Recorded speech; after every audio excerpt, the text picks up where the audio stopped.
Hello everyone, welcome to engineer 7.0। Friends, जैसा कि हम लोग डिस्कस कर रहे थे फ्लूइड मैकेनिक्स के यूनिट 3 का पार्ट 1 हम लोगों ने डिस्कस कर लिया है। आज के इस वीडियो में हम डिस्कस करने वाले हैं यूनिट 3 जो कि पार्ट 2 होगा। और पार्ट 2 जो है कि यूनिट 3 का पूरा कंप्लीट जो है कि वीडियो है।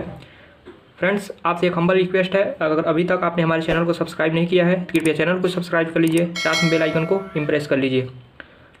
साथ ही साथ मैं आपसे एक और रिक्वेस्ट करना चाहूँगा कि अगर अभी तक आपने इसके पहले वाले वीडियो को नहीं देखा है तो कृपया उस वीडियो को भी देख लीजिए, क्योंकि अगर आप उस वीडियो को नहीं देखेंगे तो कुछ उस वीडियो में ऐसा है जो कि उस पर बेस्ड जो है कि इसमें हम न्यूमेरिकल क्वेश्चन को सॉल्व करने वाले हैं, आपको समझ में नहीं आएगा। इस कारण से आप पहले उस वीडियो को भी देख लीजिए, क्योंकि हमारे प्लेलिस्ट में अवेलेबल है, आप वहाँ से देख सकते हैं। तो चलिए स्टार्ट करते हैं। सबसे पहले आपको हम डिस्कस करने वाले हैं नॉच एंड देयर टाइप्स के बारे में। नॉच क्या होता है? तो बेसिकली हम जानते हैं notch is a device used for the measurement of the rate of flow. Okay, notch का यूज हम किस लिए करते हैं? रेट ऑफ फ्लो मेजरमेंट करने के लिए, क्योंकि हम बेंजोमीटर का भी प्रयोग करते थे, लेकिन हमने बताया था उसमें क्या पाइप में जो है कि हम बेंजोमीटर का प्रयोग करते थे यूज करने के लिए। ठीक है, इसमें क्या है, नॉच का भी यूज करते हैं, बट क्या है, of a fluid liquid through a small channel and tank. इसमें क्या है, नॉच का प्रयोग कहाँ पर करते हैं हम? चैनल, कोई स्मॉल चैनल है या टैंक है, उसमें जो है कि हम रेट ऑफ फ्लो मेजरमेंट करने के लिए हम नॉच का उपयोग करते हैं। बेसिकली नॉच का आप डिफरेंस की बात करें तो डिफरेंस जो होता है जो है कि 3 प्रकार का टाइप्स होता है। ओके, नॉच जो होता है टाइप्स, इसका 3 टाइप्स होते हैं। रेक्टेंगुलर नॉच होता है, ट्रायंगुलर नॉच होता है और ट्रेपेजोइडल नॉच होता है। फ्रेंड्स, ये हो गया डिफिनेशन। इसमें 2 नंबर का भी पूछ सकता है, और डिटेल्स में अगर पूछेगा तो ज़्यादा उसमें कुछ नहीं, बस इसमें हो सकता है आप पर इस पर बेस्ड जो है कि न्यूमेरिकल काफ़ी ज़्यादा पूछता है। इस कारण से हम न्यूमेरिकल जो है कि एक्सप्रेशन को कम पूछता है, लेकिन न्यूमेरिकल जो है कि आपको फार्मूला याद होना चाहिए, जिससे कि आप इजीली न्यूमेरिकल को सॉल्व कर सकें। तो सबसे पहले हम बात करेंगे रेक्टेंगुलर। जैसा कि आप देख पा रहे हैं, जैसा कि एक रेक्टेंगुलर शेप में जो है कि एक नॉच है, इसका जो फ्लो है यहाँ पर इस लेवल तक जो है कि वाटर फिल है, ठीक है, भरा हुआ है। और इसका हाइट हम मान लेते हैं बेस से h है। ओके, इसका बेस जो विड्थ है, चौड़ाई OB है मान लिए। ऐसे केस में रेक्टेंगुलर के केस में जो इसका डिस्चार्ज होगा, जो रेट ऑफ फ्लो होगा, Q इक्वल टू होता है 2/3 इंटू CD कोफिशिएंट डिस्चार्ज, जैसा कि हमने बताया था, इंटू B√2G H पर टू द पावर 3/2। ओके, ये हो गया आपका रेक्टेंगुलर शेप के लिए, नॉच के लिए। ओके, अगर आप ट्राइएंगुलर नॉच कहता है, आप जैसा कि देख पा रहे होंगे ट्राइएंगुलर नॉच है। ओके, इसका जो डेप्थ ऑफ वाटर है h है, और जो थीटा है आप इस पर कर देख पा रहे हैं, जो इसके बीच का एंगल है थीटा है। ऐसे में ट्राइएंगल शेप के लिए जो रेट ऑफ फ्लो होता है 8/15 into CD into 2G√2G into 10 θ/2। आप यहाँ पर ध्यान दीजिएगा, 10 θ/2 होता है। टोटल अगर थीटा है तो 10 θ/2 इंटू H⁵/2। ओके, ये हो गया आपका जो कि ट्रायंगुलर नॉच के लिए। अब बात करते हैं ट्रेपेजोइडल नॉच की। जैसा कि आप देख पा रहे हैं, ट्रेपेजोइडल फॉर्म में एक नॉच है। इसमें आप जैसे कि डेप्थ है इसका H वाटर का, और इसका आधार का जो है बेस का जो विड्थ है, चौड़ाई, हमने मान लिया है, एज्यूम किया है B। ओके, आप यहाँ से आप इसको हमने डॉट कर दिया है, और इधर से भी, तो ये इतना फॉर्म जो हो गया आप देख पा रहे हैं, रेक्टेंगुलर फॉर्म हो गया। और ए वाला ट्राइंगल और इस ट्राइंगल को अगर हम मिला दें, थीटा सपोज मान लेते हैं, दोनों का एंगल थीटा को मिला दें तो 2 θ हो जाएगा। होगा कि नहीं? ऐसे यहाँ पर हम बता सकते हैं, ऐसे ये वाला इधर ला के ज्वाइन कर दें तो इस प्रकार से एक ट्राइंगल शेप बन गया। ओके, और थीटा हम माने हैं तो ये भी थीटा मिलके कितना हो जाएगा? 2 θ हो जाएगा। ओके, तो ये हो गया, एक ट्राइंगल हो गया और एक रेक्टेंगुलर। दोनों को क्या है, जैसा कि हमने पढ़ा यहाँ पर, रेक्टेंगुलर और ट्राइंगुलर दोनों का हम सम कर देंगे तो ट्रेपेजोइडल का जो है कि डिस्चार्ज निकल जाएगा। तो आप जैसे कि यहाँ पर Q is equal to Q1 plus Q2, लेकिन जो ट्रायंगल है इसमें θ/2 नहीं करना है। जैसे कि θ/2 करेंगे, सपोज मान लीजिए 2θ है तो θ/2 करेंगे 2θ/2, 2 से 2 कैंसिल हो जाए तो tan θ ही केवल बचेगा। इस कारण से आप यहाँ पर देख पा रहे हैं इस एंगल को केवल इसमें देता है ट्राइपेजोइडल में, तो θ है, ये भी θ है। तो ऐसे केस में क्या होता है, जब आप इसे सॉल्व करेंगे तो मिलेगा आपका जो ओवरऑल, जो अगर आपको फार्मूला केवल 2 याद है तो इसके माध्यम से Q1 और Q2 दोनों निकाल के जो है कि आप जोड़ देंगे तो आपको ट्रेपेजोइडल का मिल जाएगा। लेकिन ओवरऑल जो फार्मूला इसको सॉल्व करेंगे तो निकल के आएगा 2/3 into CD into √2G H⁻³ into bracket में है B plus 4/5 into H tan θ। Okay, इस फार्मूले को काफ़ी इंपॉर्टेंट से आप इसे याद रखिएगा, क्योंकि इस पर बेस्ड जो है कि न्यूमेरिकल ही पूछता है, थ्योरी काफ़ी कम चांसेस होते हैं। अब हम बात करेंगे वियर का। नॉच का हमने डिस्कस कर लिया, अब बात करते हैं वियर। वियर भी it is a regular obstruction. Okay, क्या है, एक प्रकार का रेगुलर ऑब्स्ट्रक्शन होता है in an open stream over which the flow takes place, जिसके ऊपर से क्या है, फ्लो करता है। जैसा कि आप जब कभी कैनाल में देखे होंगे, कैनाल बना होता है उसमें जो है कि प्रेस जो ऐसे कैनाल है, सपोज हमने मान लिया एक कैनाल है, ठीक है, ये कैनाल है तो यहाँ से इस साइड से इस साइड तक इधर से फ्लो हो रहा है वाटर, ठीक है, तो इस साइड से इस साइड तक एक ऑब्स्ट्रक्शन बना होता है और फ्लो जो है इसके ऊपर से फ्लूइड जो है कि वाटर फ्लो करता है इस डायरेक्शन, जिससे कि प्रेशर जो होता है वेलोसिटी इंक्रीज हो जाती है। इस कारण से ऑब्स्ट्रक्शन का यूज किया जाता है। बट इसका यूज जो है कि जैसा कि वियर को हम डिफाइन कर लिए, ओके, इस प्रकार से हम ये प्रकार का ऑब्स्ट्रक्शन ही है जिसके ऊपर से फ्लो क्या करता है, फ्लूइड करता है। ओके, तो इसमें हो गया वियर। और वियर और नॉच में डिफरेंस क्या है, एक काफ़ी इंपॉर्टेंस है। तो the size of notch is very small. Okay, जो साइज होता है इसका जो है कि जो काफ़ी स्मॉल होता है नॉच का। वियर का क्या होता है, the size of wear is large. जैसा कि कैनाल में जब बनाया जाएगा तो काफ़ी लार्ज होगा। Okay, one side to other side.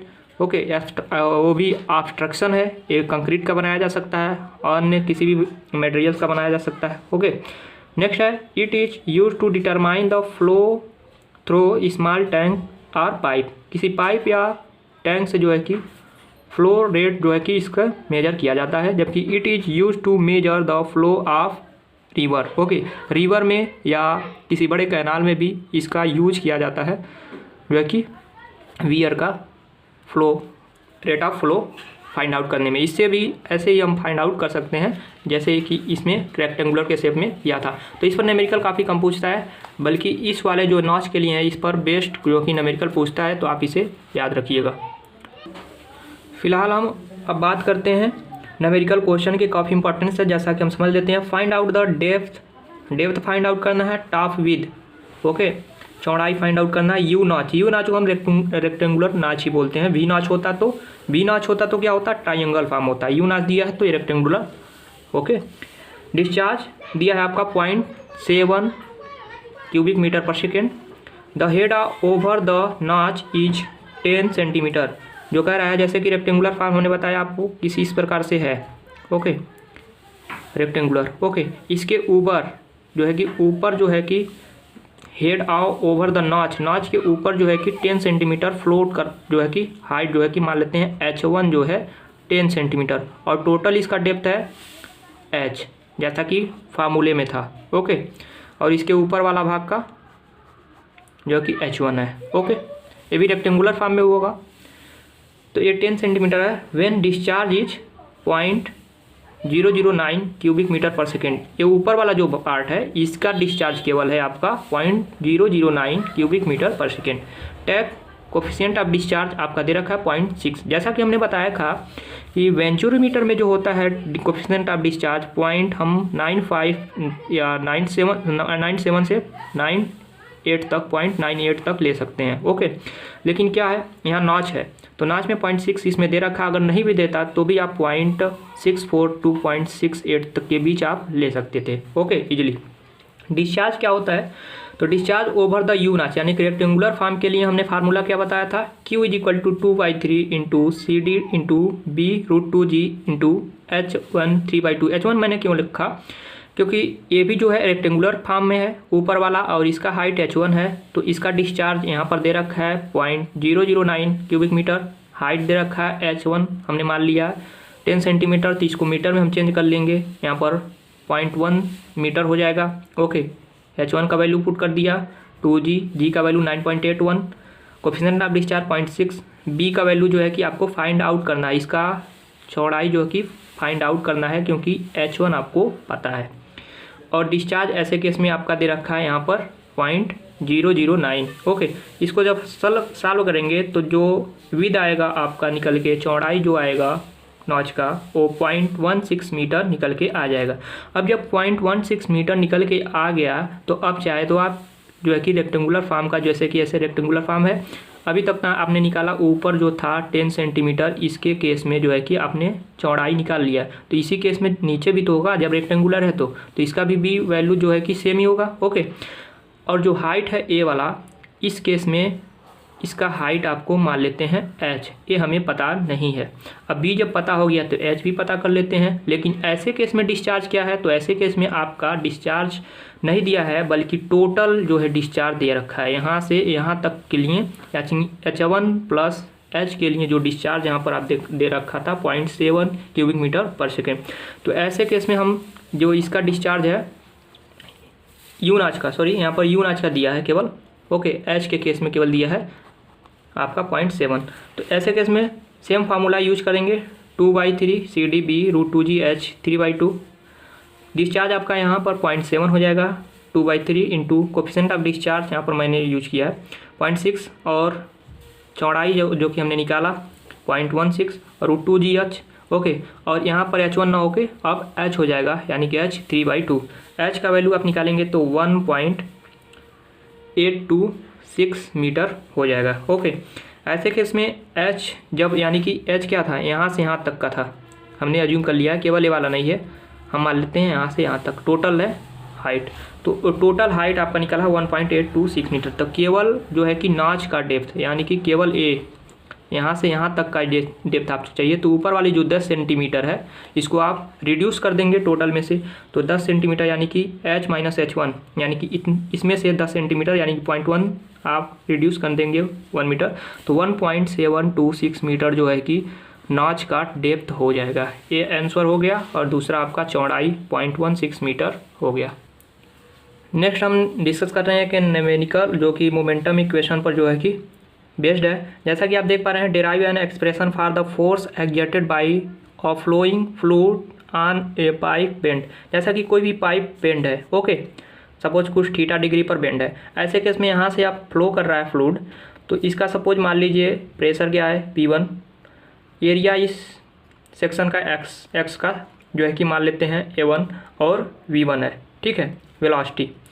तो जब यहाँ पर बेंड किया है तो इधर से फ्लूइड फ्लो कर रहा है और ऊपर जाएगा, तो यहाँ पर एक प्रकार से जो बेंड होने के कारण ऑब्स्ट्रक्शन का काम करेगा, जिसके कारण से यहाँ पर इस डायरेक्शन में जब सपोज मान लेते हैं Fx और Fy जो है कि दो फोर्स हैं, रिजल्टेंट फोर्स। ओके, यहाँ पर आप देख रहे हैं एग्जिट पॉइंट पर जब फ्लूइड जो है कि आउट हो जाएगा y पॉइंट पर हम मान लेते हैं, ऐसे केस में इसको वेलोसिटी v2 है।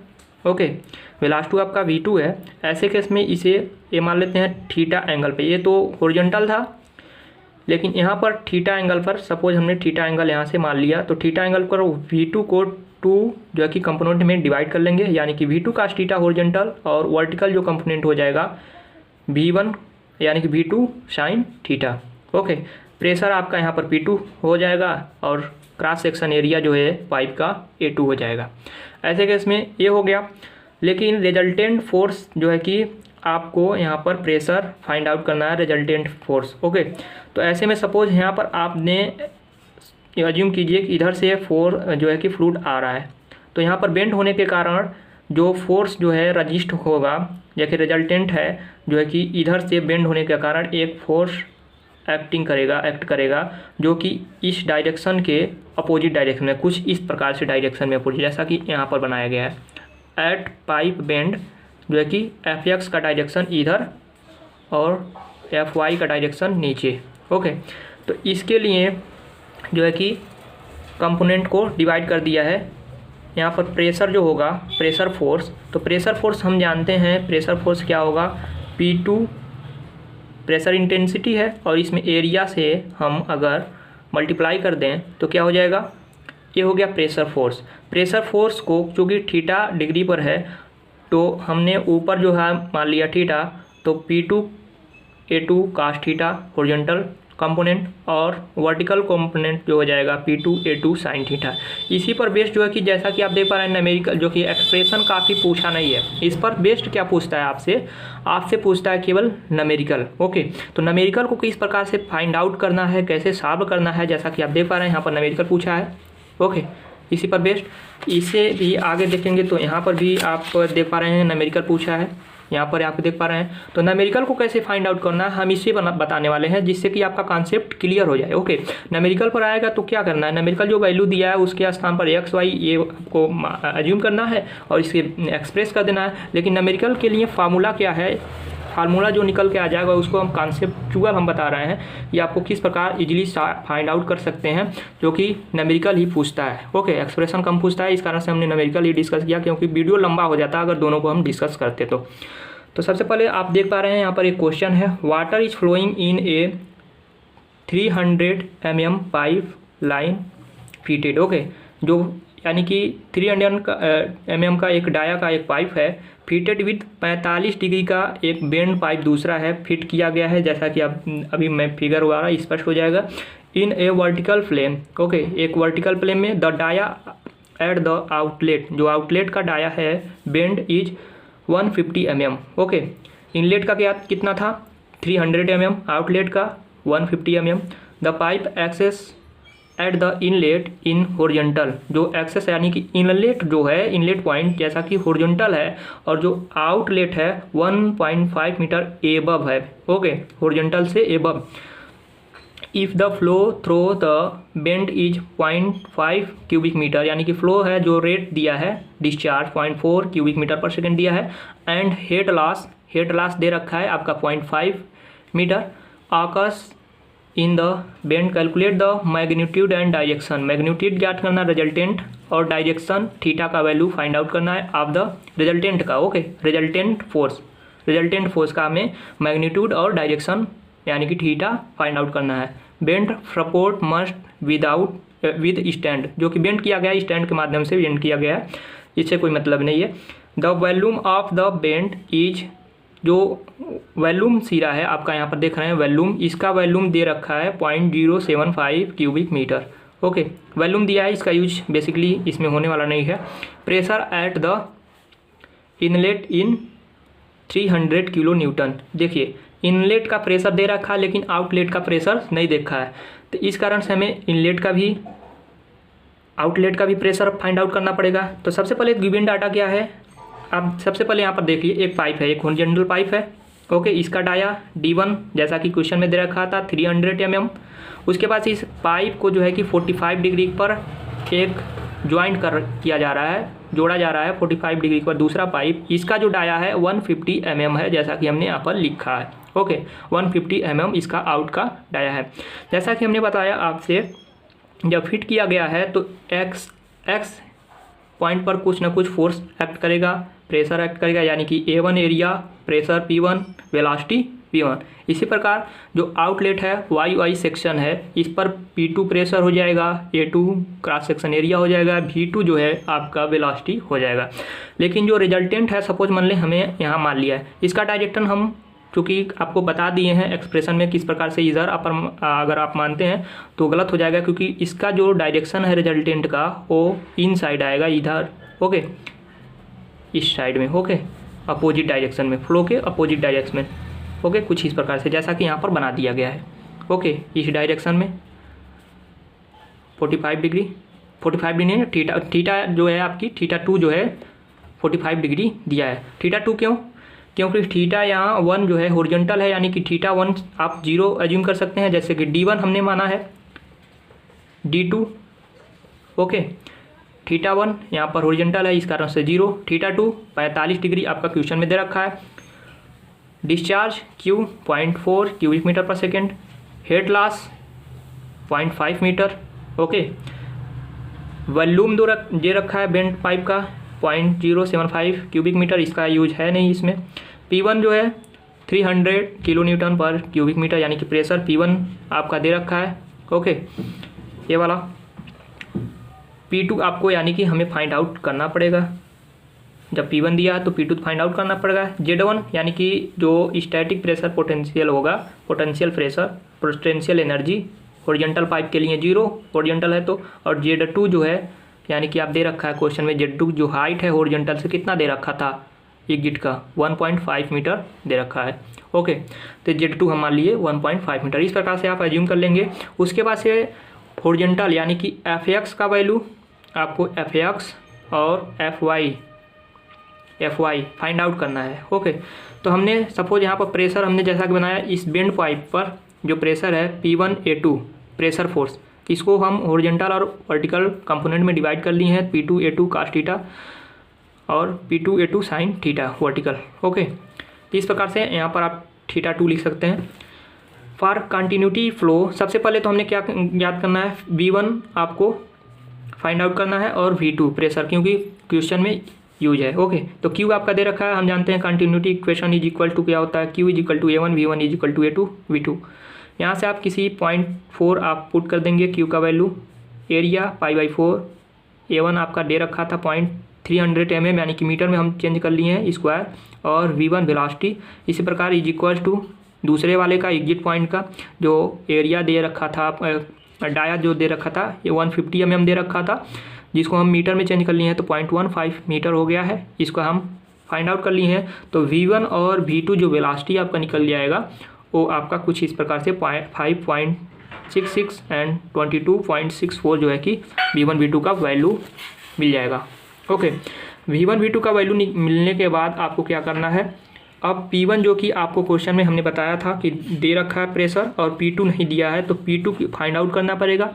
P2 फाइंड आउट करने के लिए बाय अप्लाइंग बर्नौली इक्वेशन, जैसा कि हमने पिछले वीडियो में बताया था। बर्नौली इक्वेशन को कैसे हम इस पर बेस्ड न्यूमेरिकल की बताया था, P1/ρg plus P1² 2g plus Z1 okay is equal to P2/ρg plus V2² 2g plus Z2, और हेड लॉस दे रखा है तो हेड लॉस इसमें ऐड कर लेंगे HF। ओके, Z2 1.5 मीटर दे रखा है, Z1 0 है हॉरिजॉन्टल पाइप के लिए, जैसा कि आप देख रहे हैं सारे वैल्यू हम पुट कर दिए हैं। V1 का वैल्यू, P1 का वैल्यू जो है कि पुट कर दिए हैं।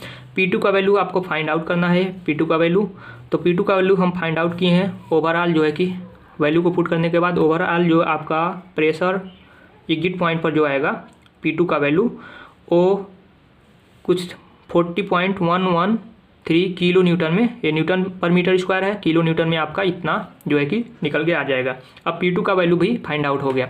अब Fx और Fy आपको फाइंड आउट करना है। इसके लिए फार्मूला क्या होता है, इस फार्मूले को ही तो आपको याद करना है।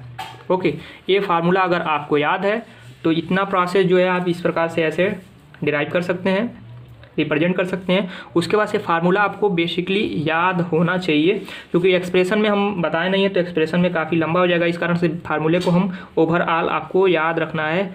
एक्स डायरेक्शन के लिए applying the impulse momentum equation. Okay, impulse momentum equation है।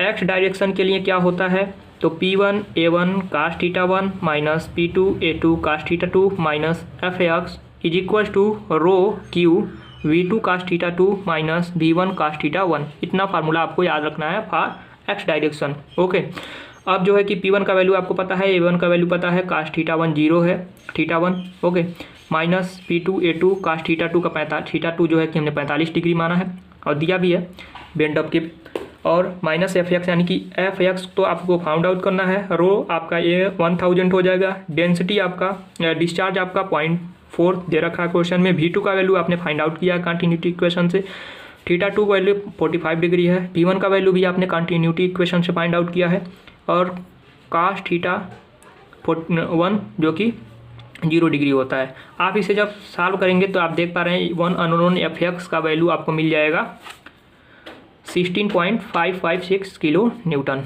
ओके, एफ एक्स का वैल्यू मिल गया। इस प्रकार वाई डायरेक्शन के लिए क्या फार्मूला होता है, इस फार्मूले को काफ़ी इंपॉर्टेंस है। ओके, इसे ही आपको याद रखना है, किसी भी प्रकार का न्यूमेरिकल आ है आपको यही फार्मूले पुट करके, जैसा कि हमने वहाँ पर रिप्रेजेंट कर, बस ये हो कि P1 को किधर मानना है और P2 को कहाँ मानना है, जैसा कि हमने बताया ऐसे ही मानकर जो है कि आपको एज्यूम करके इस फार्मूले को पुट कर देंगे, वैल्यू को पुट कर देंगे, आप इजीली फाइंड आउट कर लेंगे और काफ़ी 10 नंबर का जो है आपका इजीली क्वेश्चन सॉल्व हो सकता है।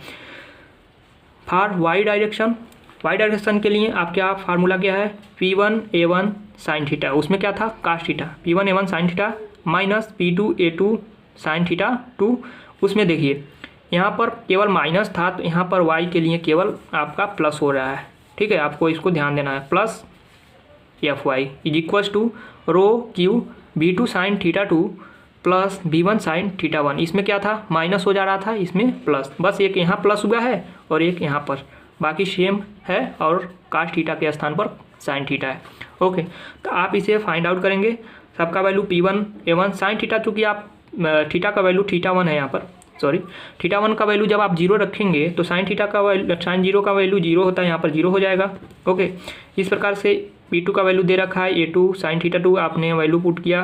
ओके, यहाँ पर Fy आपको निकालना है और बाकी सब यहाँ पर वैल्यू आप पुट कर देंगे, क्योंकि थीटा 1 का वैल्यू 0 होता है तो हमने यहाँ पर 0 रखा है। ओके, आप हल करेंगे तो Fy का जो वैल्यू निकल के आएगा 6.169 किलो न्यूटन आपका फोर्स निकल के आ जाएगा इन वाई डायरेक्शन। ओके, एक्स और वाई डायरेक्शन इस प्रकार से आप फोर्स निकाल लेंगे।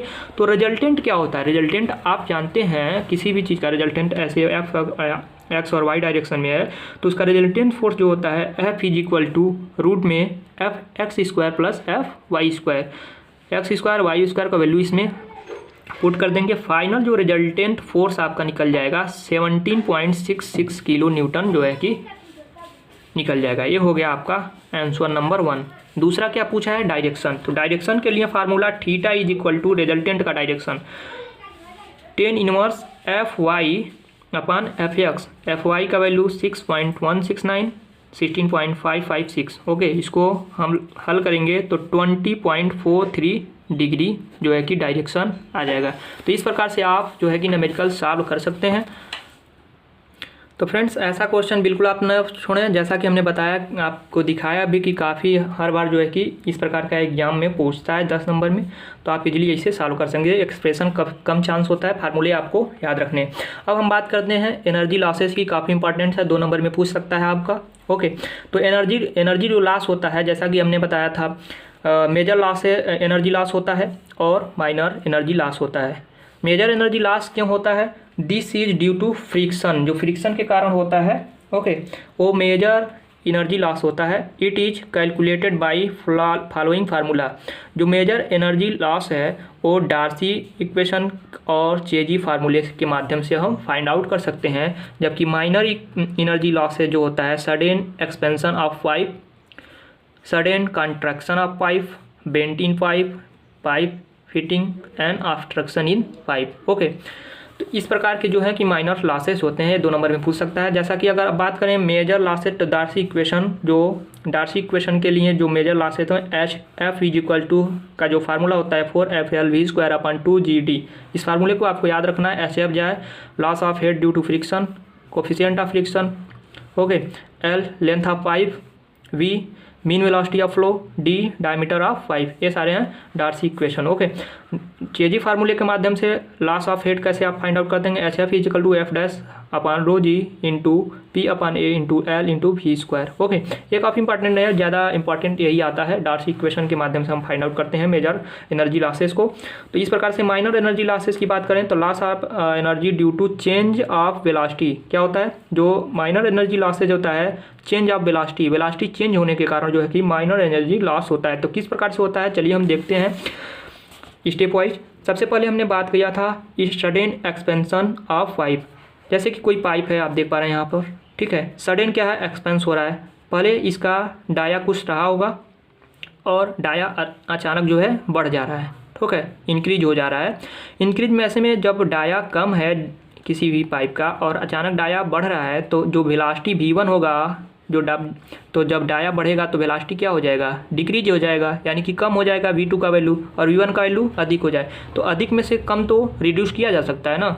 तो इस प्रकार के फार्मूले के लिए in certain V1 minus V2, यानी कि V1 में से V2 को हम घटा सकते हैं, तो स्क्वायर अपॉन 2G। इस प्रकार से आप इजीली आप जो है कि फार्मूले को याद कर सकते हैं। क्यों? क्योंकि हमने बताया अगर इस प्रकार से आप फिगर के माध्यम से याद करेंगे तो यानी कि V1 वैल्यू है तो V2 जो है हो जा रहा है, तो V2 यानी कि चौड़ा हो रहा है, इस कारण से इसका जो है कि वेलोसिटी कम होगा कंपेयर टू V1। तो यानी कि V1 में से V2 को घटा सकते हैं। तो इस प्रकार से आप इजीली याद कर सकते हैं, कन्फ्यूजन नहीं होगा। ओके। और जो सडन जब आप देख रहे हैं, जब से सडन क्या है, कंट्रक्शन, यानी कि डाया जो है डिक्रीज कर रहा है। तो पहले तो वेलोसिटी V1 जो रहा होगा, तो अचानक जब डिक्रीज कर रहा है तो जो V2 का वैल्यू है वो बड़ा होगा देन V1 से। ओके। जो इसका जो वेलोसिटी होगा, बड़ा पाइप जो है डाया का जो पाइप है, जब अचानक जो है छोटा हो जा रहा है डाया, तो इसका वेलोसिटी अधिक होगा ना। तो जो V1 है कम है V2 से, तो कम में से ज़्यादा को रिड्यूस कर सकते हैं क्या? नहीं। तो ऐसे केस में केवल V2 को हम कंसीडर करते हैं। तो ऐसे केस में क्या है, आप देख पा रहे हैं K into V2 square upon 2G। के स्थान पर बेसिकली हम 0.5 लिख सकते हैं, चाहे तो आप ऐसे 0.5 V स्क्वायर अपॉन 2G इसे फाइंड आउट कर सकते हैं। Loss of head due to sudden contraction के केस में आप इतना लिख सकते हैं। Okay. Loss of head entrance, जैसे कि कोई भी पाइप है यहाँ पर इंटर कर रहा है जब फ्लूइड, तो इंट्रेंस पर भी कुछ लॉसेज होते हैं। ओके। तो वो लॉसेज क्या होते हैं, इंट्रेंस इज टेकन यानी कि 0.5 V square upon 2G। Okay. Entrance point पर भी लॉसेज कितना होता है, 0.5 V स्क्वायर अपॉन 2G। इसे आपको याद रखना है, काफ़ी इंपॉर्टेंट है। लॉस ऑफ, जब इंट्रेंस पॉइंट हो गया तो एग्जिट पॉइंट पर भी जब फ्लूइड बाहर एग्जिट कर रहा है, ऐसे में भी कुछ एटमॉस्फेरिक प्रेशर लग रहा है, तो वहाँ पर भी कुछ लॉसेज होगा। तो loss of head at exit point क्या होता है, V स्क्वायर अपॉन 2G। आप यहाँ पर देखिए, जब एग्जिट पॉइंट इसको याद रखना है, इसमें 0.5 नहीं जुड़ता है, केवल V स्क्वायर अपॉन 2G है। ओके। ये इतना बस आपको याद रखना है। नेक्स्ट आप देख पा रहे हैं loss of head due to obstruction. जैसे कोई भी पाइप है, इसमें कोई भी ऑब्स्ट्रक्शन, कोई भी स्टोन है, तो स्टोन कुछ ऑब्स्ट्रक्शन का काम करेगा, जिसके कारण वेलोसिटी चेंज होगा, इस कारण से इसमें कुछ लॉसेज होंगे। तो जो लॉसेज होता है ऑब्स्ट्रक्शन के कारण, V square upon 2G into A upon CC A minus 1 का होल स्क्वायर। बेसिकली इसका भी वैल्यू 0.5 के ही बराबर होता है। बेसिकली ज़्यादातर केस में हम 0.5 ही लेते हैं, V square upon 2G। Okay. In case of obstruction. Okay. Loss of head in pipe due to bend के कारण, सबसे पहले जैसे कि हमने बताया, मान लीजिए कोई पाइप 90 डिग्री बेंड कर रहा है, तो H इज इक्वल टू या 45 डिग्री, तो K V square upon 2G। K जहाँ पर क्या है आपका coefficient of bend. Okay. Next हम जो है कि एक इम्पॉर्टेंट क्वेश्चन की बात करेंगे, जैसे कि डिफरेंट प्रकार के डिफरेंट डाया का जो है कि डिफरेंट डाया का जो पाइप होता है, अगर उसे हम ऐड करके किसी एक पार्टिकुलर जो है कि डाया में चेंज कर दें, तो उसका लेंथ कितना बढ़ जाएगा। अगर डिफरेंट प्रकार के लेंथ हैं, उसको जो है कि कंबाइन करके केवल एक पार्टिकुलर लेंथ की अगर पाइप बताएं, तो उसका डाया कितना चेंज होगा। तो ये सारा इस पर बेस्ड जो कि क्वेश्चन आता है, काफ़ी इंपॉर्टेंट है। एक compound pipe okay system consist of 1800 metre जो लेंथ है, और डाया है उसका 0.5 मीटर का है। लेंथ है 1800 मीटर, और सेकेंड जो पाइप है उसका जो लेंथ है आपका 1200 मीटर, एंड जो डाया है 0.5 या 0.4 मीटर। थर्ड जो पाइप है आपका 600 मीटर, एंड जो डाया है 0.3 मीटर का है। Cast iron pipe connected in series, जब इसे हम सीरीज पॉइंट में फॉर्म में कन्वर्ट करते हैं ओके, तो जो है कि फर्स्ट जब पूछ रहा है एन इक्विवेलेंट लेंथ ऑफ जो है कि equivalent length of 0.4 metre of pipe, यानी कि जो डाया दे रखा है 0.4 मीटर का, अगर डाया का हमें पाइप चाहिए और उन तीनों को जोड़ दें, तो 0.4 मीटर का अगर डाया का हम पाइप बनाएं दोनों को जोड़ के, तो इसका लंबाई कितना होगा। सेकेंड केस का रहा है अगर हम इसको तीनों को जोड़ के 3600 मीटर का जो है कि लॉन्ग पाइप बनाएं, तब इसका डाया कितना होगा। दो केस पूछा है, तो इसके केस में क्या कैसे हम फाइंड आउट करते हैं, काफ़ी इंपॉर्टेंट है, अभी से ध्यान दीजिएगा। L1 जो है जैसा कि आप यहाँ पर क्वेश्चन में दे रखा है, L1 1800 मीटर, उसका डाया 0.5 मीटर। L2 1200 मीटर जो है कि डाया 0.4 मीटर। L3 600 मीटर एंड डाया 0.3 मीटर। सीरीज में जोड़ना है for equivalent pipe size equation, जो इक्वेशन होता है सीरीज के केस में L1/D1 to the power 5 plus L2/D2 to the power 5 plus L3/D3 to the power 5, और अगर अन्य कोई भी पाइप होता है तो उसमें भी ऐड कर लेते हैं, ओके, इज इक्वल टू होता है L/D टू द पावर 5। अब यही तो जो है कि आपको सारे वैल्यू इसमें पुट कर दिए हैं, तो L/D टू द पावर 5 का वैल्यू जो निकल के आएगा आपका 421701.08 निकल के आ जाएगा, ओके। यहाँ से आपको फर्स्ट केस का रहा है, डाया जो दे रखा है आपका 0.4 मीटर का दे रखा है, अगर तो इसका लेंथ अब कितना होगा, तो यहाँ से 0.4 मीटर इसमें हम वैल्यू को पुट कर देंगे, एल का वैल्यू निकाल लेंगे, तो एल का वैल्यू निकालेंगे तो 0.4 का टू द पावर 5 इंटू इसमें जैसा कि आप देख पा रहे हैं निकल के आएगा, लेंथ जो है कि 4318.21 मीटर, ओके। नेक्स्ट है एल, लेंथ जो है 3600 मीटर, ओके। ऐसे केस में L/D5 इज इक्वल टू, यहाँ पर L का वैल्यू जो है कि 3600 मीटर जो है कि पुट कर देंगे, D का वैल्यू आपको फाइंड आउट करना है, तो D का वैल्यू आप जैसे कि D टू द पावर 5 यहाँ पर ऐसे, तो D का वैल्यू जब आप फाइंड आउट करेंगे तो 0.3857 मीटर जो है कि डाया का होना चाहिए, जब अगर आप 3600 मीटर का जो है कि लेंथ का जो पाइप अगर क्रिएट करेंगे तो उसका डाया 0.3857 मीटर का होगा। अब काफ़ी इंपॉर्टेंट एक केस है वाटर हैमर। वाटर हैमर को समझना जरूरी है, काफ़ी इस पर न्यूमेरिकल पूछ सकता है, या 2 नंबर का इसमें जो है कि न्यूमेरिकल आएगा, या 2 नंबर का थ्योरी भी आ सकता है, लॉन्ग आंसर भी आ सकता है थ्योरी के साथ न्यूमेरिकल, ओके। तो इसको फार्मूले और जो है कि हम वाटर हैमर को समझते हैं। जैसे कि आप देख पा रहे हैं एक यहाँ पर टंकी है, यहाँ से पाइप में जो है कि फ्लूइड फ्लो हो रहा है। ऐसे केस में सपोज यहाँ पर जो है कि आप देख पा रहे हैं डेरिवेशन काफ़ी कम पूछता है, इसमें डेरिवेशन आता नहीं है, बेसिकली जो है कि थ्योरी पूछ लेता है, और जो है कि तो यहाँ पर देख पा रहे हैं यहाँ पर वाल्व लगा हुआ है, ओके। अचानक आप अगर इसमें फ्लूइड फ्लो हो रहा है, अचानक अगर आप वाल्व को बंद करते हैं तो फ्लूइड अचानक फ्लो हो रहा है, अचानक से यहाँ पर प्रेशर जो है कि आकर यहाँ पर एक जो है कि ब्लोज करेगा, ओके, हैमरिंग का काम करेगा, और जो है कि प्रेशर बढ़ जाएगा। प्रेशर बढ़ने के कारण यहाँ पर झटका आवाज़ करेगा। आप कभी देखिएगा अचानक जब भी पाइप में फ्लो हो रहा है वाटर और आप अचानक उसमें वाल्व को बंद करते हैं तो उसमें एक आवाज़ का आता है, ठीक है, तो आवाज़ साउंड आ जाता है, ठीक है। तो ये जो साउंड होता है इसी को हम बोलते हैं वाटर हैमरिंग। कैसे होता है, तो वाटर हैमरिंग को कैसे हम डिफाइन करते हैं, सबसे पहले हम समझ लेते हैं। यहाँ पर वाटर हैमर होता क्या है, तो जैसा कि हमने बताया फिगर के माध्यम से आपने देखा, water hammer in a long pipe, जब कोई एक लंबा पाइप होता है, व्हेन फ्लोइंग वाटर, जब वाटर फ्लो करता है, in suddenly brought to rest by closing the valve or any similar cause, किसी अन्य कारण या वाल्व को हम अचानक जो है कि बंद करते हैं, तो ऐसे केस में there will be sudden rise in pressure. Sudden क्या होता है, वहाँ पर प्रेशर जो है कि राइज कर जाता है, बढ़ जाता है, due to momentum of water, okay, water के मोमेंटम के कारण जो है कि प्रेशर बढ़ जाता है। ऐसे केस में जो है कि this phenomena of sudden rise in pressure, जो अचानक बढ़ने की जो प्रेशर है, ये जो फिनोमिना है इसे हम जानते हैं वाटर हैमर के नाम से, ओके, इसे ही हम वाटर हैमर कहते हैं। वाटर हैमर के लिए बेसिकली फार्मूला का होता है, वाटर हैमर प्रेशर मान लेते हैं प्री है वाटर हैमर का, तो ρVL/T, ये टाइम टेकिंग है, कितने टाइम पश्चात आप जो है कि, और रो डेंसिटी है वाटर का, वेलोसिटी है, और लेंथ है पाइप का, ठीक है। तो इस प्रकार के माध्यम से वाटर हैमर का जो फार्मूला होता है, इस पर बेस्ड जो है कि आप न्यूमेरिकल इजीली सॉल्व कर सकते हैं। तो फ्रेंड्स, इस प्रकार से जो है कि यूनिट 3 जो है कि कंप्लीट हुआ, और अब इसके बाद हम डिस्कस करेंगे यूनिट 4। तो जुड़े रहिए हमारे वीडियो के साथ। अगर अभी तक आपने हमारे चैनल को सब्सक्राइब नहीं किया है तो कृपया चैनल को भी सब्सक्राइब कर लीजिए, साथ में बेल आइकन को प्रेस कर लीजिए। मिलते हैं नेक्स्ट यूनिट में नेक्स्ट अपडेट के साथ, तब तक के लिए थैंक यू वेरी मच।